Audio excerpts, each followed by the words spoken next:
Hi all, Wolf Lord Rho here. Today we are continuing the Lion Week with Lion L. Johnson, Primarch of the Dark Angels, meeting his brother Konrad Curze. And well, I think we all know how this meeting is going to go. But first off, spoiler warning as usual, the events we are covering today come from the short story Savage Weapons. And as always, I really recommend you read the story for yourself first, as that's how you get the most enjoyment out of it. Not only that, but we help to support the Great Games Workshop and Black Library, because without them, we wouldn't be here sharing our love of the lore. In particular this time as well, because this battle has a great side story between the Astarte escorts that the Primarchs bring down with them, and I won't be talking about that much in this upload, to remain focused on the Primarchs. I've put a link to the Black Library and an Amazon page where you can purchase the PDF in the description this time, because a few people asked for that before. I think it's like £2.50, so what's that, a couple of dollars to our friends across the ocean. So you really can't go wrong with this one. But with that said, let's jump straight in. Corswain truly loathed travelling like this. Seat him down in the deployment bay of a Stormbird gunship, screaming through low atmosphere and into the face of enemy fire, and he wouldn't think twice. Buckle him into a drop pod and spit him from the bowels of an orbiting ship to plough into the soil several kilometres below, and he'd do his duty without a whisper of complaint. But teleportation was something else. Even before the flash of white gold faded, he felt the world's wind pushing against his armour with weak breaths, strong enough to do no more than tear at his surplice and oath scroll bound to his shoulder guard. His bolter was up and ready in the seconds it took for his vision to clear. Artificial thunder from displaced air echoed in his ears, filtered to tolerable levels by his helm's auto sensors. The aura of coiling mist would have lingered longer but for the breeze. Corswain took a moment to feel the hard earth beneath his boots to assure himself that he was whole and complete. With teeth gritted and skin crawling, he panned his bolter across the vista before him. Dusty wind gritted against his visor as his gun sight followed the horizon.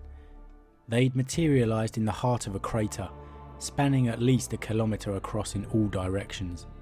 Black stone foundations jutted from the ground, too new to be ruins. They were low walls and pillars that would form the basis of a huge building above.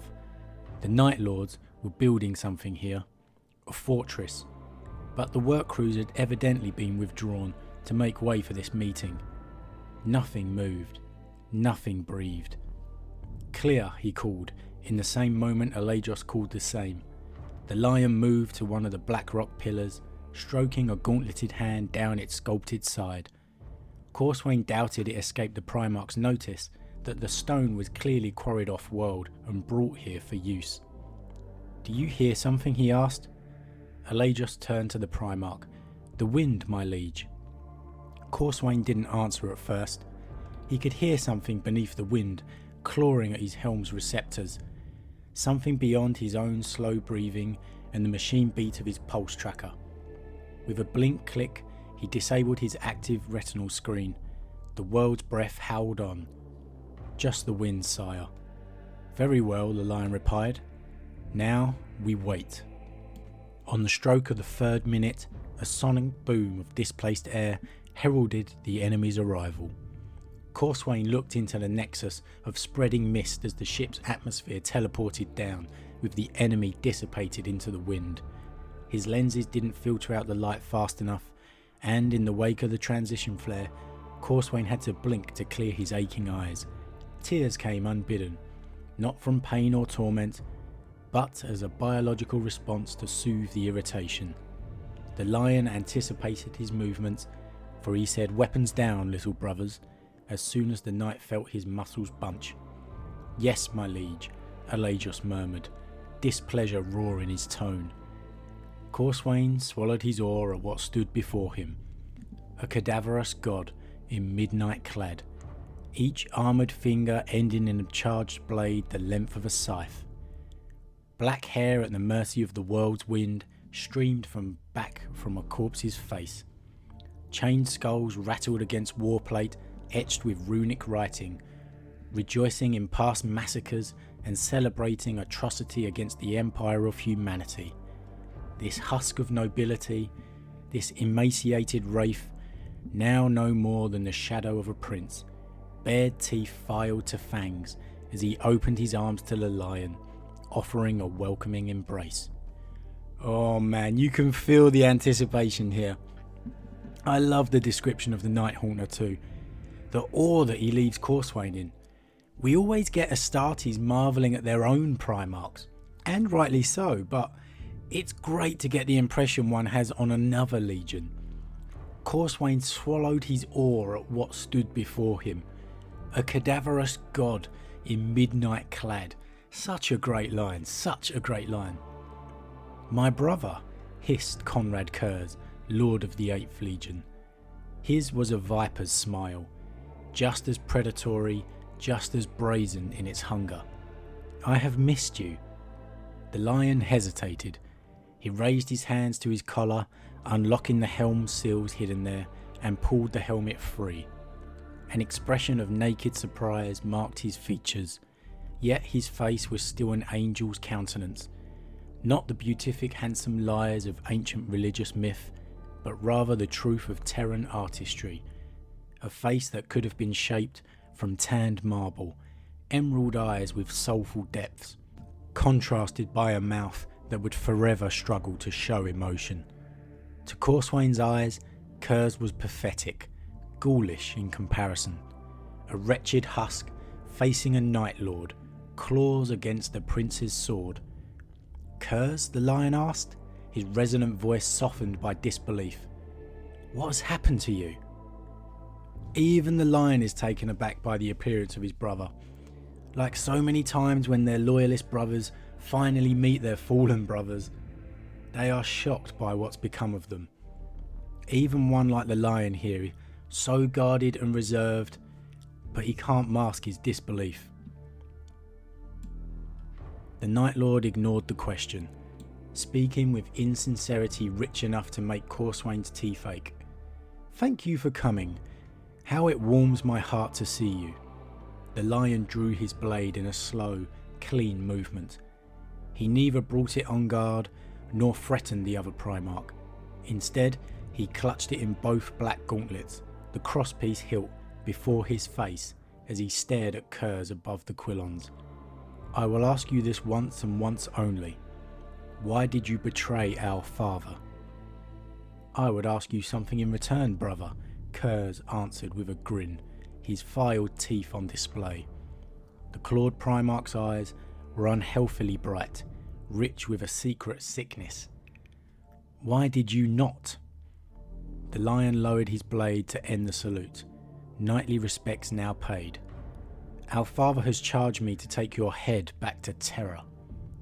"Our father has said nothing, for he hides within his dungeons, collecting the secrets of the universe and sharing them with no one.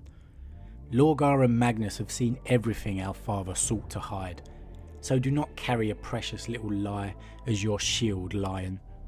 You are Dawn's hound, running here to the eastern fringe because he ordered you." Curze licked his filed teeth. "Come, brother. Let us at least do one another the service of being honest. I know Dawn. Here." The Night Lord gave his cadaverous smile again. "He sent you to do that which he feared to try himself. I did not come to duel with words, comrade. I came to end this crusade." The Night Lord shook his head, his pallid face grey in the weak moonlight. His lips were the only colour on his visage, and even they were a bloodless blue. "Speak with me, brother. Listen, reply in kind, and then decide if we must continue this war. You will not sway me with your traitor's tongue." Curze nodded, utterly unsurprised. His vile facade cracked for a moment, revealing the warrior he had once been, perhaps never pure, never free of torment, but capable of emotion beyond this condescending bitterness. The strained lines of pain faded from his brow, and the serpent's sneer left his lips. His voice was still raw, still ruined, but now carried an edge of sorrow. I know. So what harm is there in speaking together, this one last time? A really poignant moment there. Curze knows he knows he won't sway the lion. For all the suspicion the lion gets, it's pretty clear here that Curze knows he'll remain true to the Emperor, and even a bit of emotion coming through there. One final conversation with his brother, the Konrad Curze he used to be, peeking out a bit there, slipping through the mask. This one last time. The lion nodded. "Wait here," he ordered his sons. "I will return soon." The warriors fell silent as their lords returned, still distant but close enough to be heard. The lion acknowledged his warriors with a curt nod. They responded with salutes, forming the sign of the Aquila over their tabards. Curze ignored his sons, still addressing his brother. "Horus himself charged me to speak those words to you," he said. If the Night Lord had seemed cadaverous before, now he was practically exhumed. The Primarch's eyes, with what little white actually showed around the black pupils, were inhumanly bloodshot. His gaunt features were dusted with a faint sheen of cold sweat, and a trickle of dark blood ran from his nose. He wiped it away on the back of his gauntlet. Savage weapons, one and all, too dangerous to be wielded without cost. That is all history will see of us. Even you, lion. Even you. The lion shook his crowned head. You underestimate our father's empire. And you overestimate humanity. Look at us. See how we've duelled for the past 2 years out here in the void? A crusade, 2 legions, and countless worlds that is still only just beginning. You have chased me for 2 years across 100 battlefields. And why do we meet now? Because I allow it. The lion conceded to that with a slight nod. You hide, like vermin fleeing the coming of dawn. Curze shrugged, the barest rise of one shoulder guard. You will never reach Terra in time to defend it, brother. The warp will not let you. This crusade will not let you. I will not let you. Do you think the archives of future generations will look upon you kindly for your absence? Curze paused in his diatribe, wiping away fresh trickle of blood. Or will the human descendants of this Imperium look to your legend and whisper of doubt? Will they ask why you were not present to defend the throne world, and speak likely lies that perhaps the lion was not as loyal and true as the mighty, perfect Rogal Dawn? Perhaps the lion and his dark angels waited in the deepest recesses of space, watching, listening, and deciding to join the fight only when an obvious victor emerged. The Night Lord's eyes glinted again, with both amusement and sorrow. This is your fate, lion. This is your future. Forgive me, brother. Curze tilted his head. For what? Corswain was watching both Primarchs, yet still never saw what happened. Such was the speed of the lion's movements. One moment, the two brothers were speaking, the lion's features cast down in contemplation. Curze's eyes fever bright as he promised an ignoble fate. The next, Curze's features twisted in a taut rictus of pain, blood running between his clenched teeth. The lion held tight to the grip of his blade, buried to the hilt in his brother's stomach. More than a metre of shining, blood-stained steel thrust from the back of Curze's armour. For such a dishonourable blow, the lion whispered into Curze's pale, bleeding face. I do not care who knows the truth now, tomorrow, or in 10,000 years. Loyalty is its own reward. Now, I have to be honest, I absolutely got goosebumps the first time I read that. For all the years of Dark Angel traitor rumours, the mystery around what did the Dark Angels really do during the heresy, did they wait it out to see who would win? Then to read that line by the lion, I do not care who knows the truth, now, tomorrow, or in 10,000 years, Loyalty is its own reward. Oh man, I got goosebumps right there. The lion pulled his sword free. The Night Lord fell back. At the same moment, the chain blade atop Sevatar's halberd snarled to life. The Primarchs duelled, heedless of their son's hunt. The lion's blade wove an exquisite dance, while pain acted as Curze's catalyst. The Night Lord ignored the bloody wound in his belly, letting his arcane genetics quickly seal the injury shut. He fought as he always fought, like a killer backed into a corner. Brutal scythes slashed from their housings on the back of the Primarch's oversized gauntlets, and the air rang with a clash of metal against metal, with the fizzing crack of opposing power fields. The lion wrenched his blade back, the silver steel breaking through the air in lashing chops, blurring into a crescent that reflected the moons above. Each carving strike crashed against Curze's blocking claws. Both warriors moved beyond mortal capability, with speed that defied sight. Yet one was a knight, the other merely a murderer. Curze's grin was a brittle facade at the best of times. Now it turned to glass. We never sparred, did we? The lion sounded almost bored, his words still carrying over the vox. Every few seconds would see a new cut ripped open in Curze's armour or slashed across his face. He was fast enough to avoid death at the lion's hands, but not skillful enough to flawlessly defend against every attack. I never cared for swords. Curze weaved under the carving blade, thrusting out with both claws. The lion tilted back, his balance executed to preternatural perfection. Curze's claws shredded the ivory tabard, barely scratching the layered ceramite beneath. There exists nothing of elegance inside you. The lion turned the blade in his hands, parrying another dual strike with his single blade. And nothing of loyalty. For a time, I considered you my truest brother. No others grew untouched by civilization, only you and I. Curze licked his sharpened teeth, eyes narrowed with effort. You should be with us, brother. Even your own legion senses it. The First Legion strife is not unknown to the War Master. There is no strife, their blades locked in that moment, Curze watching the lion's sword in the net of his linked claws. No, the Night Lord spat with the word as a curse. No risk of the fair angels falling? When did you last walk upon the soil of Caliban, O proud one? The lion smiled, the first time Curze had ever seen it. But the movement of his brother's lips still did nothing to warm his visage. Stone gave off more warmth than that smirk.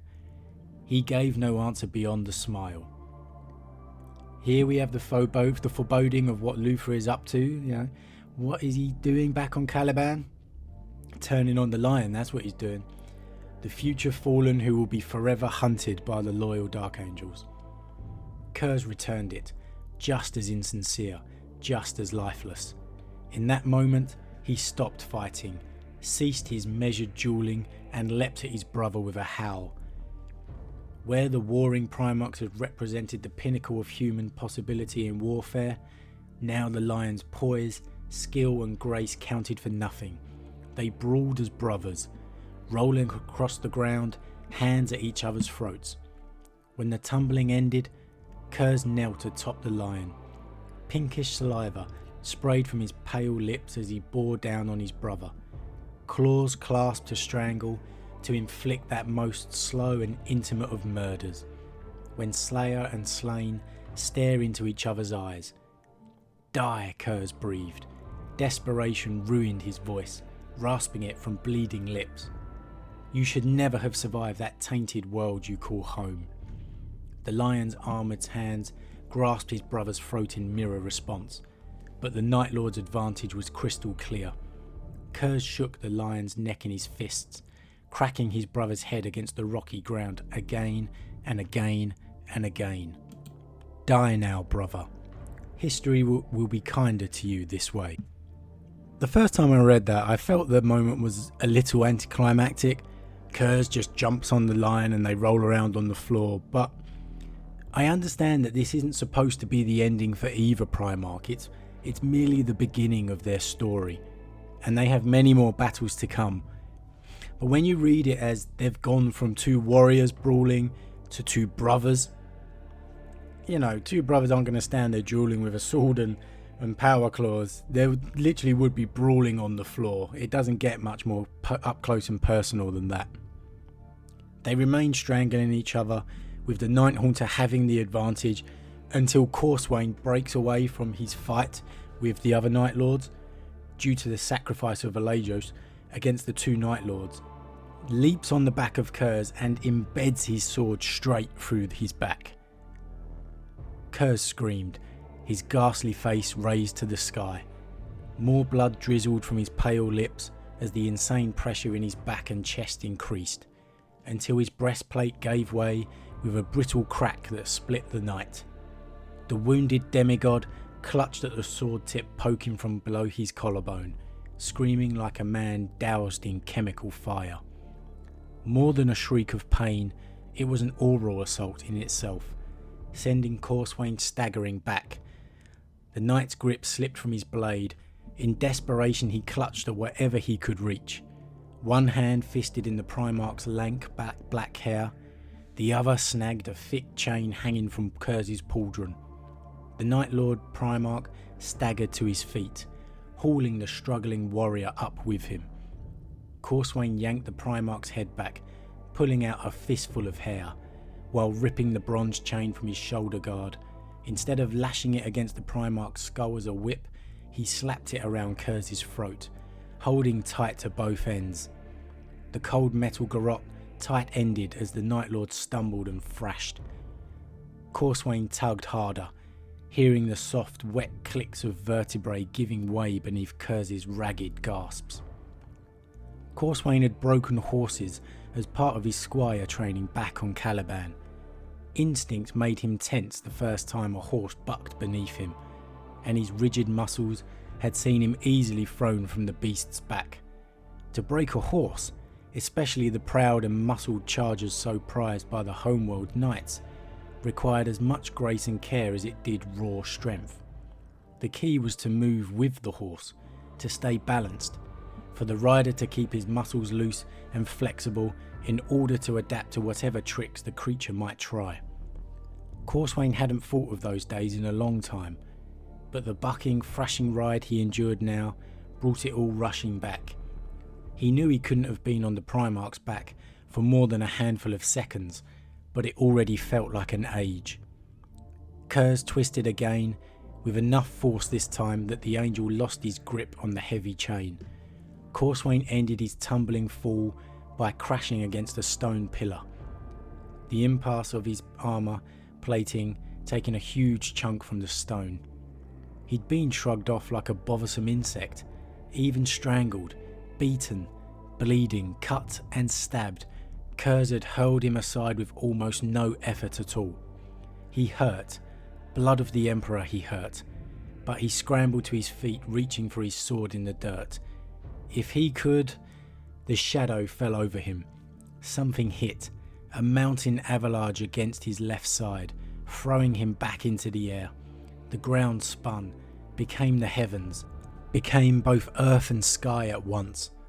Corswain felt himself thudding along the rocky earth until he crashed to a rest against a stone wall. Through what remained of his vision, he saw his liege lord standing once more. The lion, a bleeding statue, advanced on Curze with sword in hand. In turn, Curze readied his claws.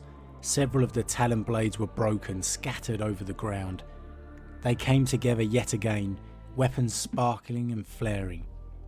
A figure obstructed his view of the Primarchs, a figure with spear in its hands. "Not much left of you, is there?" Sevatar chuckled in a low, crackling voice box. "The moons are crying," Corswain breathed, and crashed down to his knees. His fading eyes stared skywards, watching as the moons wept fire. And there it is. Drop pods of Dark Angels and Night Lords land, and immediately set about assaulting each other, both sides pulling their wounded, bleeding Primarchs apart to safety. But what did you guys think? Like I said earlier, I really enjoyed this encounter between the two Primarchs. Getting to see Curze, he's such a tragic Primarch, tormented by these visions of the future, and he's widely heralded as one of the best fighters amongst the Primarchs. Russ has mentioned it before, along with Sanguinius. He's meant over the two Primarchs he mentioned, as he didn't think he might be able to beat those. And the line about loyalty is its own reward from the Lion. Okay, yeah, look, a little on the nose with the 10,000 years, wink wink, but man, that's such a great line the first time you hear it or read it. And like I said, this is really just the beginning of their rivalry. We have the Lion pretty much putting Curze into a coma still to come. We have Curze going one-on-one with the Lion and Guilliman when they reach Ultramar. This rivalry spans several books. But what did you guys think? Did you enjoy this encounter between the Lion and the Night Haunter? Do you think Curze would have killed the Lion had Courseway not intervened? Or would the Lion have got out of it? And more importantly, what do you think Horus asked Curze to say to the Lion? What was the message that he delivered in private? Drop a comment down below to let me know your thoughts. As always, a huge thank you to all of my subscribers. I truly appreciate all of your support, guys. It really means a lot to me. And if you're new, then please consider subscribing to help the channel grow. And if you enjoyed this particular vid, then why not consider dropping a like on it too. But with that said, I am off, and I'll see you guys again real soon.